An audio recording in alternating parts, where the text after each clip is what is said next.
بسم اللہ الرحمن الرحیم۔ معزز صارفین السلام علیکم۔ شام تک کے سعودی نامہ کے ساتھ میں ہوں رمضان۔ ہمارے نئے آنے والے صارفین سے گزارش ہے کہ ہمارے چینل کو سبسکرایب کریں، ویڈیو کو لائک کریں، شیئر کریں اور بیل آئیکن کو بھی دبا دیں تاکہ ہم آپ کو رکھ سکیں ہر خبر سے باخبر۔ سعودی عرب بین الاقوامی سفری پابندیاں 1 جنوری سے ختم۔ سعودی عرب نے کرونا وائرس کے پھیلاؤ کو روکنے کے لیے عائد سفری پابندیاں 1 جنوری سے اٹھانے کا اعلان کیا ہے۔ سعودی وزارت داخلہ نے کہا ہے کہ 1 جنوری 2021 سے ایئرپورٹس، بندرگاہیں اور بڑی سرحدی چوکیاں کھول دی جائیں گے۔ عرب نیوز کے مطابق وزارت داخلہ نے کہا ہے کہ کرونا کی وجہ سے عائد تمام بین الاقوامی سفری پابندیاں 1 جنوری سے ختم ہو جائیں گی۔ سعودی خبر رساں ایجنسی SPA کے مطابق وزارت داخلہ نے بیان میں کہا ہے کہ سعودی شہری بیرون مملکت آ جا سکیں گے، جبکہ خروج عہدہ ویزے پر موجود غیر ملکیوں کو سعودی عرب واپس آنے کی اجازت ہوگی۔ خروج عہدہ یعنی ایگزٹ ری انٹری، ملازمت، اقامے، وزٹ ویزا ہولڈرز غیر ملکیوں کو سعودی عرب آنے کی اجازت ہوگی۔ وزارت داخلہ نے بیان میں مزید کہا ہے کہ کرونا وائرس سے نمٹنے اور متعدد ملکوں میں کووڈ-19 وبا کی دوسری لہر اور کرونا ویکسین نہ ہونے کی وجہ سے سال رواں 2020 کے آخر تک سفری پابندیاں برقرار رہیں گی۔ یہ فیصلہ سعودی شہریوں اور مقیم غیر ملکیوں کی صحت و سلامتی کی خاطر کیا جا رہا ہے۔ مقصد یہ بھی ہے کہ بیرون مملکت جانے پر مقامی شہری مناسب علاج کی سہولت میں مشکلات سے دوچار نہ ہوں۔ وزارت داخلہ نے بیان میں کہا ہے کہ بین الاقوامی پروازوں پر پابندی اٹھانے کی صورت میں طبی عملہ ہوائی اڈوں، بندرگاہوں اور بڑی سرحدی چوکیوں پر منتقل کرنا ہوگا۔ آئندہ مہینوں کے دوران کورونا کے ممکنہ خطرات، ویکسین منظر عام پر آنے کے بعد امکانات اور صحت و خطرات ٹل جانے کو مد نظر رکھتے ہوئے ایوان شاہی نے فیصلوں کی منظوری دی ہے۔ وزارت نے توجہ دلائی ہے کہ جن ممالک کے لیے سفر یا وہاں سے آمد پر پابندی ہے وہ جوں کی توں برقرار رہے گی۔ پابندیاں اٹھانے کے نئے فیصلے کا تعلق صرف نئے کرونا وائرس سے ہے۔ مندرجہ بالا سہولتیں ان ممالک پر لاگو نہیں ہوں گی جن کی بابت متعلقہ کمیٹی کرونا وائرس کے حوالے سے آنے جانے کی بابت حفاظتی پابندیاں مقرر کیے ہوئے ہے۔ غیر ملکیوں کی واپسی کرونا ضابط کی پابندی سے مشروط۔ سعودی وزارت داخلہ نے کہا ہے کہ مملکت آتے وقت سعودی شہریوں سمیت GCC ممالک اور غیر ملکیوں پر کرونا وائرس کی وبا کو پھیلنے سے روکنے کے لیے مقررہ حفاظتی ضوابط لاگو کیے جائیں گے۔ وزارت داخلہ نے کہا ہے کہ GCC ممالک کے شہریوں اور خروج عہدہ یعنی ملازمت یا اقامہ یا وزٹ ویزا ہولڈر غیر ملکیوں کو سعودی عرب آنے کی اجازت کرونا ضابط کی پابندی کے ساتھ مشروط ہوگی۔ ہر آنے والے کو یہ ثابت کرنا ہوگا کہ وہ کرونا وائرس سے پاک ہے۔ سرٹیفکیٹ بیرون مملکت رجسٹرڈ ادارے سے ہی قابل قبول ہوگا۔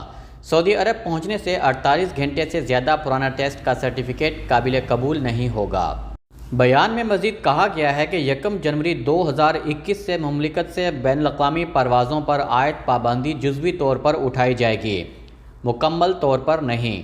ہوائی اڈے، بندرگاہیں اور بڑی سرحدی چوکیاں مستثنیٰ زمروں کے لیے ہی کھولی جائیں گی۔ مستثنیٰ زمروں میں سعودی اور غیر ملکی دونوں شامل ہوں گے۔ عمرے کی بحالی وزارت داخلہ علیحدہ بیان جاری کرے گی۔ سعودی وزارت داخلہ نے کہا ہے کہ عمرہ کی بتدریج بحالی کی اسکیم کا اعلان الگ بیان جاری کر کے کیا جائے گا۔ سعودی خبر رساں ایجنسی SPA کے مطابق وزارت داخلہ نے بیان میں کہا ہے کہ عمرہ کی بحالی کا فیصلہ وبا کی تازہ صورتحال کی روشنی میں ہوگا۔ سعودی وزارت داخلہ کا کہنا تھا کہ متعلقہ ادارے مقررہ شرائط و ضوابط پر مشتمل استثنائی احکام پر عمل درآمد کی تدابیر کا اپنے طور پر اعلان کرے گی۔ یاد رہے کہ اس سال 27 فروری کو سعودی عرب نے کرونا وائرس کے پھیلاؤ کے خدشے کے باعث عمرے یا مساجد نبوی کی زیارت کے لیے آنے والے افراد کا مملکت میں داخلہ عارضی طور پر معطل کرنے کا اعلان کیا تھا۔ بعد ازاں سعودی حکومت نے احتیاطی تدابیر کے ساتھ محدود حج آپریشن کامیابی سے مکمل کیا۔ کرونا وائرس کی موجودہ حالات میں مملکت کو حج کی ادائیگی کے حوالے سے جن چیلنجز کا سامنا تھا ان سے بخوبی اور بہترین حکمت عملی کے تحت نپٹا گیا۔ رواں سال چوتھی مرتبہ چاند خانہ کعبہ کے بالکل اوپر ہوگا۔ جدہ میں فلکیاتی علوم کی سوسائٹی کے ڈائریکٹر انجینئر ماجد الزہرا کے مطابق پیر 14 ستمبر کو سورج طلوع ہونے کے چند گھنٹے بعد چاند خانہ کعبہ کے عین اوپر ہوگا۔ العربیہ نیٹ سے گفتگو کرتے ہوئے انجینئر ماجد نے مزید بتایا ہے کہ رواں سال چاند کے خانہ کعبہ کے اوپر آنے کا یہ چوتھا موقع ہوگا۔ فلکیاتی علوم کے مطابق پیر کی صبح 9:33 پر چاند مکہ مکرمہ کے افق پر 895.840 ڈگری کی اونچائی پر ہوگا۔ اس موقع پر چاند 13.7% روشن ہوگا اور سورج سے اس کا فاصلہ 3,73,958 کلومیٹر ہوگا۔ انجینئر ماجد الزہرا کے مطابق اس موقع پر عملی طور پر آسان طریقے سے قبلے کی سمت کا تعین کیا جا سکتا ہے۔ دور دراز رہنے والے افراد اپنے مقامات پر رہتے ہوئے چاند کو دیکھ کر خانہ کعبہ کی درست سمت معلوم کر سکتے ہیں۔ مکہ مکرمہ میں چارے کی مارکیٹ میں آگ لگ گئی۔ مکہ مکرمہ کے محکمہ شہری دفاع نے مویشیوں کے چارے کی مارکیٹ میں لگنے والی آگ پر قابو پا لیا ہے۔ سبق ویب سائٹ کے مطابق محکمہ شہری دفاع کا کہنا ہے کہ آتش زدگی بجلی گرنے سے ہوئی ہے۔ مکہ مکرمہ ریجن میں شہری دفاع کے ترجمان کرنل محمد بن عثمان الکرنی نے کہا ہے کہ ہفتہ کو شام 6:10 پر چارے کی مارکیٹ میں آگ لگنے کی اطلاع ملی تھی۔ فوری طور پر آگ بجھانے والی متعدد ٹیمیں موقع پر روانہ کر دی گئیں، جنہوں نے بروقت مداخلت کرتے ہوئے آگ کو پھیلنے سے روک دیا۔ آتش زدگی کے باعث 600 مربع میٹر کا رقبہ متاثر ہوا ہے۔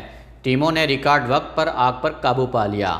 انہوں نے کہا ہے کہ آتش زدگی کے باعث کوئی جانی نقصان نہیں ہوا۔ منی ایکسچینج مراکز پر نئی پابندیاں۔ سعودی وزیر خزانہ محمد الجدعان نے منی ایکسچینج کا کاروبار کرنے والے اداروں کے لیے نئے قواعد و ضوابط کی منظوری دی ہے۔ نئے ضوابط کو القرآن سرکاری گزٹ نے شائع کیا ہے۔ القرآن گزٹ کے مطابق منی ایکسچینج کا کاروبار کرنے والے مراکز پر کئی پابندیاں لگائی گئی ہیں۔ منی ایکسچینجر ایسا کوئی کام نہیں کر سکتے جس کا ذکر ان کے لائسنس میں شامل نہ ہو۔ سعودی عربین مانیٹری اتھارٹی سما لائسنس جاری کرتے وقت منی ایکسچینجر کے لیے ان تجارتی سرگرمیوں کا تعین کر دیتی ہے جن کا وہ مجاز ہوتا ہے۔ منی ایکسچینجر کرنٹ اکاؤنٹ یا انویسٹمنٹ اکاؤنٹ یا اپنے کھاتے داروں یا ملازمین کے اکاؤنٹ کے حوالے سے کوئی بچت اکاؤنٹ بھی نہیں کھول سکتے۔ اس طرح کا کوئی بھی اکاؤنٹ کھولنے کی اجازت نہیں ہے۔ منی ایکسچینجر پر ایک پابندی یہ بھی لگائی گئی ہے کہ وہ کسی بھی حالت میں سعودی عرب کے اندر یا باہر کوئی گارنٹی لیٹر جاری نہیں کر سکتے یا دستاویزی کریڈٹ کی سہولت نہیں دے سکتے۔ بینکوں میں لاکرز حاصل کر سکتے ہیں اور نہ ہی دے سکتے ہیں۔ اسی طرح امانت کے طور پر رقم رکھ سکتے ہیں اور نہ ہی رکھوا سکتے ہیں۔ منی ایکسچینجر کو قرضہ دینے، قرضہ اسکیموں کو منظم کرنے یا قرضہ سرگرمیوں میں شراکت کی بھی اجازت نہیں ہوگی۔ انہیں غیر ملکی کرنسی، قیمتی پتھروں، حصص اور مختلف قسم کی اشیاء کاروبار میں بھی حصہ لینے کا اختیار نہیں ہوگا۔ سعودی خاتون کے فن پاروں میں ثقافت کی رنگت۔ سعودی عرب کے علاقے باہا کی خاتون بدر تعلیم مکمل نہ کرنے کے باوجود فن پارے تخلیق کر رہی ہیں اور اپنے کریے کی تاریخ بیان کی ہے۔ باہا ریجن کے کریے غزیر کی سعودی خاتون نے اچھوتے فن پارے پیش کر کے ایک نئی مثال قائم کی ہے۔ آرٹ اور تصنیف و تالیف کے میدان میں اپنی صلاحیتیں منوا رہی ہیں۔ الاخباری چینل سے گفتگو کرتے ہوئے بدر نے بتایا ہے کہ مجھے بچپن سے ہی آرٹ کا شوق تھا۔ سفید اور سیاہ پتھر کی مدد سے فن پارے بنایا کرتی تھی، پھر درختوں کی شکلیں اور ان پر چہچہاتے پرندوں کی منظر کشی کے لیے ویکس کلرز استعمال کرنے لگی۔ بدر نے بتایا ہے کہ تعلیم بچپن میں ہی چھوٹ گئی تھی، لیکن آرٹ سے رشتہ روح کا تھا۔ اس کے لیے کسی اسکول یا انسٹیٹیوٹ میں داخلہ ضروری نہیں تھا۔ اپنے طور پر اپنے اس ہنر کو نکھارتی رہی۔ برسہ برس کے تجربے نے مجھے کافی پختہ کر دیا تھا۔ پرانے گھروں اور ناکارہ اشیاء کو اپنے آرٹ کا موضوع بنایا۔ بدر نے الاخباریہ چینل سے پیش کیے جانے والے اپنے پروگرام میں اعتراف کیا ہے کہ آج اگر میں اچھی آرٹسٹ اور اپنے کریے کی تاریخ کی مصنفہ ہوں تو اس کا سہرا مجھ سے کہیں زیادہ میرے خاوند اور میری اولاد کے سر جاتا ہے، جنہوں نے تعلیم اور آرٹ سے میرے پیار کو کامیاب بنانے میں حوصلہ افزائی کی۔ شام تک کے سعودی نامہ کے ساتھ ہمیں اجازت دیجیے۔ اللہ تعالیٰ سے دعا ہے کہ اللہ تعالیٰ ہم سب کو اپنے حفظ و امان میں رکھے۔ اللہ تعالیٰ ہم سب کا حامی و ناصر ہو۔ آپ سب لوگوں کے قیمتی وقت کا بہت بہت شکریہ۔ السلام علیکم ورحمۃ اللہ وبرکاتہ۔